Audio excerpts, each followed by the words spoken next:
Migraine നമുക്ക് പലപ്പോഴും വളരെ നിസ്സാരമായിട്ട് തോന്നാം. എന്നാൽ പുതിയ പുതിയ പഠനങ്ങൾ തെളിയിക്കുന്നത് ചെറിയൊരു ശതമാനം ആളുകൾ, ഈ മൈഗ്രെയിൻ വരുന്ന ആളുകൾക്ക് ഭാവിയിൽ സ്ട്രോക്ക് വരാനുള്ളൊരു സാധ്യതയുണ്ടെന്നും കൂടിയാണ്.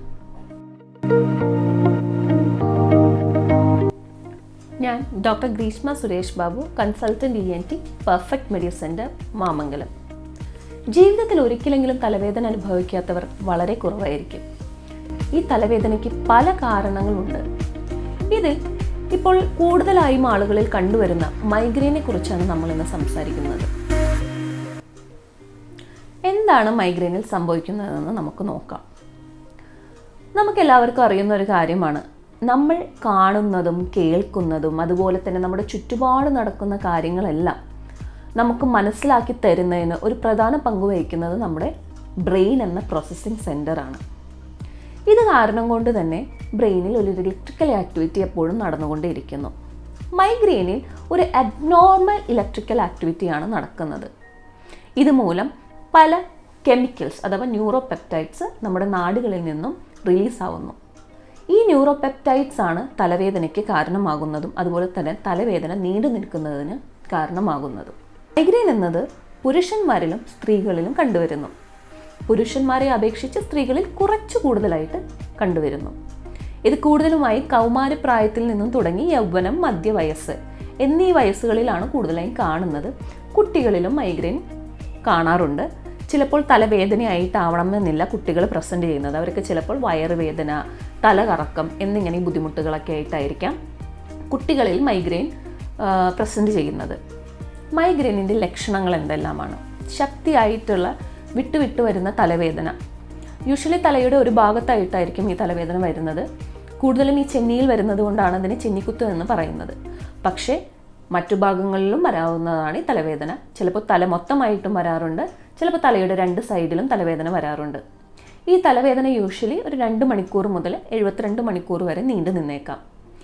കുത്തുന്നതായിട്ടുള്ളതോ അല്ലെങ്കിൽ പൾസേഷൻ, ഈ ഇടിക്കുന്ന പോലത്തെയുള്ള തലവേദനയായിട്ടാണ് രോഗിക്ക് അനുഭവപ്പെടാറുള്ളത് സാധാരണയായി.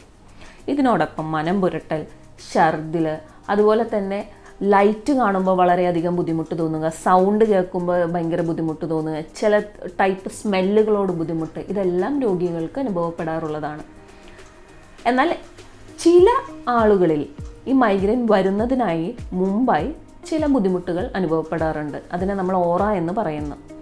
അത് കൂടുതലായിട്ടും കാഴ്ചയിലുള്ള വ്യത്യാസങ്ങൾ, ചിലപ്പോൾ കുറേ കളറുകൾ കാണുന്ന പോലെയാകാം, ചിലപ്പോൾ സിക്സാഗ് ലൈൻസ് പോലെ ആവാം, ചിലപ്പോൾ കാഴ്ച മങ്ങുന്നതായി തോന്നാം, ചില ആളുകളിൽ ശരീരത്തിൽ തരിപ്പ് അനുഭവപ്പെടുന്നതായിട്ട് തോന്നാം, ചില വളരെ വിരളം ആയിട്ട് ചില ആളുകളിൽ ശരീരത്തിൻ്റെ ഒരു ഭാഗം തളർന്നു പോകുന്നത് പോലെയൊക്കെ ആയിട്ട് തോന്നാറുണ്ട്. അതുപോലെ കുറച്ച് ആളുകളിൽ തലവേദന വരുന്നതിന് മുൻപായിട്ട്, ചിലപ്പോൾ 1-2 ദിവസം മുൻപായിട്ട് വരാം, മൂഡ് സ്വിങ്സ് അനുഭവപ്പെടുന്നതായിട്ട് പറയാറുണ്ട്. ചില ആളുകൾക്ക് ചില ടൈപ്പ് ഫുഡ് കഴിക്കാൻ തോന്നാം, ഫുഡ് ക്രേവിങ്സ് വരുന്നതായിട്ട് തോന്നാം, ഭയങ്കരമായിട്ട് കോട്ടുവായ വരുന്നത് പോലെ തോന്നാം, അതുപോലെ ഈ കഴുത്തിലൊരു സ്റ്റിഫ്നെസ്സോ പെയിനോ ഒക്കെ ആയിട്ട് വരുന്നതായിട്ടും പറയാറുണ്ട്. മൈഗ്രെയിൻ തലവേദനയ്ക്ക് കാരണമാകുന്ന ട്രിഗറിങ് ഫാക്ടേഴ്സ് എന്തെല്ലാമാണെന്ന് നമുക്ക് നോക്കാം. കൂടുതലായി കണ്ടുവരുന്നത് സമയത്തിന് ആഹാരം കഴിക്കാതിരിക്കുക, വിശന്നിരിക്കുക, അതുപോലെ തന്നെ ഉറക്കം ശരിയാവാതിരിക്കുക, അല്ലെങ്കിൽ അമിതമായി ഉറങ്ങുക, ചില ഭക്ഷണ പദാർത്ഥങ്ങൾ, അതായത് ചോക്ലേറ്റ്, വൈൻ, ചിലതായിപ്പോൾ മദ്യങ്ങൾ, അതുപോലെ തന്നെ കഫീൻ അടങ്ങിയ ഭക്ഷണങ്ങൾ, സാധാരണമായി നമ്മൾ പറയുന്ന അജിനോമോട്ടോ അടങ്ങിയ ഭക്ഷണങ്ങൾ, ചില മധുര പലഹാരങ്ങൾ, പാൽ ഉൽപ്പന്നങ്ങൾ എന്നിവയെല്ലാം മൈഗ്രെയിനിന് കാരണമാകാറുണ്ട്. ഇതുപോലെ തന്നെ ദൂരയാത്രകൾ, അമിത ക്ഷീണം, മാനസിക പിരിമുറുക്കം, ശരീരത്തിലെ ജലാംശം കുറയുക എന്നീ കാരണങ്ങളും മൈഗ്രെയിനൊരു ട്രിഗർ ആവാറുണ്ട്. ഈ കാലഘട്ടത്തിൽ കൂടുതലായി കണ്ടുവരുന്ന ഒന്നാണ്, നമ്മൾ കൂടുതലായിട്ടും ഈ മൊബൈല്, ലാപ്ടോപ്പ്, ടാബ്, കമ്പ്യൂട്ടറിലൊക്കെ കൂടുതലും സമയം ചെലവഴിക്കുന്നു. ഈ ഇൻക്രീസ്ഡ് സ്ക്രീൻ ടൈമും തലവേദനയ്ക്കൊരു ട്രിഗറിങ് ഫാക്ടറാണ്. ഇനി മൈഗ്രെയിൻ്റെ ചികിത്സ എങ്ങനെയാണെന്ന് നമുക്ക് നോക്കാം. യൂഷ്വലി മൈഗ്രെയിൻ നമ്മൾ ചികിത്സിക്കുന്നത് രോഗിയുടെ രോഗവിവരണത്തിൽ നിന്നും രോഗിയെ പരിശോധിക്കുന്നതിൻ്റെ അടിസ്ഥാനത്തിലാണ്. ഓരോ രോഗിയുടെയും ശരീരഘടനയും അവർക്ക് വരുന്ന തലവേദനയുടെ ആവർത്തനവും അതുപോലെ തന്നെ തലവേദനയുടെ കാഠിന്യവും അവരുടെ അസുഖങ്ങൾ, അവർ കഴിക്കുന്ന മരുന്നുകൾ എന്നിവയെല്ലാം മുൻനിർത്തിയാണ് നമ്മൾ രോഗിക്ക് മരുന്ന് കൊടുക്കുന്നത്. ഇതിൻ്റെ ചികിത്സ നമുക്ക് രണ്ടായിട്ട് പറയാൻ പറ്റുന്നതാണ്. ഒന്ന്, മൈഗ്രെയിൻ വന്നു കഴിഞ്ഞാൽ കൊടുക്കുന്ന ട്രീറ്റ്മെൻറ്റ്, അതായത് ഒരു അക്യൂട്ട് അറ്റാക്ക് ഓഫ് മൈഗ്രെയിനിൽ വരുന്ന ട്രീറ്റ്മെൻറ്റ്. രണ്ടാമത്തേത് മൈഗ്രെയിൻ വരാതിരിക്കാൻ വേണ്ടി കഴിക്കുന്ന, അതായത് പ്രൊഫൈലാക്റ്റിക് ട്രീറ്റ്മെൻറ്റ് എന്ന് നമ്മൾ പറയുന്നു.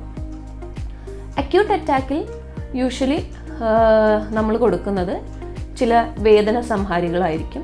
അത് വേദന തുടങ്ങുന്ന ആ സ്റ്റേജിൽ തന്നെ കഴിക്കാനും നമ്മൾ പ്രത്യേകം രോഗിയോട് പറയുന്നു. രണ്ടാമത്തേതായിട്ടുള്ള പ്രൊഫൈലാക്റ്റിക് ട്രീറ്റ്മെൻറ്റ് എപ്പോഴെടുക്കണമെന്നാണ് അടുത്ത ചോദ്യം. മാസത്തിൽ 3 or 4 അതിൽ കൂടുതലോ പ്രാവശ്യം തലവേദന വരുന്നുണ്ടെങ്കിൽ, അതുപോലെ തന്നെ വരുന്ന തലവേദന വളരെ കാഠിന്യമേറിയതും, അല്ലെങ്കിൽ ഈ മൈഗ്രെയിൻ വരുമ്പോൾ കഴിക്കുന്ന മരുന്നുകൾ, ചില വേദന സംഹാരികളുണ്ടല്ലോ, ഇത് ചില ആളുകൾക്ക് പറ്റാതെ വരികയുണ്ടാവും. ഈ എല്ലാ സാഹചര്യത്തിലും നമ്മൾ പ്രൊഫൈലാക്റ്റിക് ട്രീറ്റ്മെൻറ്റ് നിർദ്ദേശിക്കുന്നു. ഈ പ്രൊഫൈലാക്റ്റിക് ട്രീറ്റ്മെൻറ്റിലും പല ടൈപ്പ് മെഡിസിൻസ് ആണ് നമ്മൾ കൊടുക്കുന്നത്. അത് ഓരോ രോഗിക്കും അവരുടെ നേരത്തെ പറഞ്ഞിട്ടുള്ള കുറച്ച് ഫാക്ടേഴ്സ് വെച്ചിട്ടാണ് നമ്മൾ കൊടുക്കുന്നത്.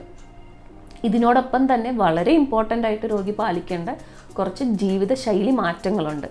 നേരത്തെ പറഞ്ഞ നമ്മൾ ട്രിഗറിങ് ഫാക്ടേഴ്സ്, ഈ രോഗിക്ക് എന്തെങ്കിലും ട്രിഗറിങ് ഫാക്ടേഴ്സ് ഉള്ളതായിട്ട് മനസ്സിലാവുകയാണെങ്കിൽ അത് അവോയ്ഡ് ചെയ്യുന്നതായിരിക്കും അതിയുത്തമം. വളരെ നിസ്സാരമായാണ് നമ്മൾ മൈഗ്രെയിനെ കാണാറുള്ളത്. പുതിയ പഠനങ്ങൾ തെളിയിച്ചു തരുന്നത് ഒരു ചെറിയ ശതമാനം മൈഗ്രെയിൻ പേഷ്യൻസിന് ഭാവിയിൽ സ്ട്രോക്ക് ഉണ്ടാവാനുള്ളൊരു സാധ്യതയുള്ളതായിട്ടാണ്. ഇത് നമ്മൾ വളരെ ഭയപ്പെട്ട് കാണേണ്ട ഒന്നല്ല, എങ്കിൽ കൂടി നമ്മളത് മനസ്സിലാക്കിയിരിക്കേണ്ടതാണ്. ഇത് മാത്രമല്ല, നമ്മുടെ ദൈനംദിന ജീവിതത്തെ വളരെയേറെ ബാധിക്കുന്ന ഒരു അസുഖം കൂടിയാണ് മൈഗ്രെയിൻ. പ്രോപ്പറായിട്ടൊരു ഡോക്ടറെ കണ്ട് അതിനുള്ള ചികിത്സ എടുക്കുകയാണെങ്കിൽ നമുക്ക് ഈ മൈഗ്രെയിനെ കൺട്രോൾ ചെയ്ത് നിർത്താവുന്നതേ ഉള്ളൂ.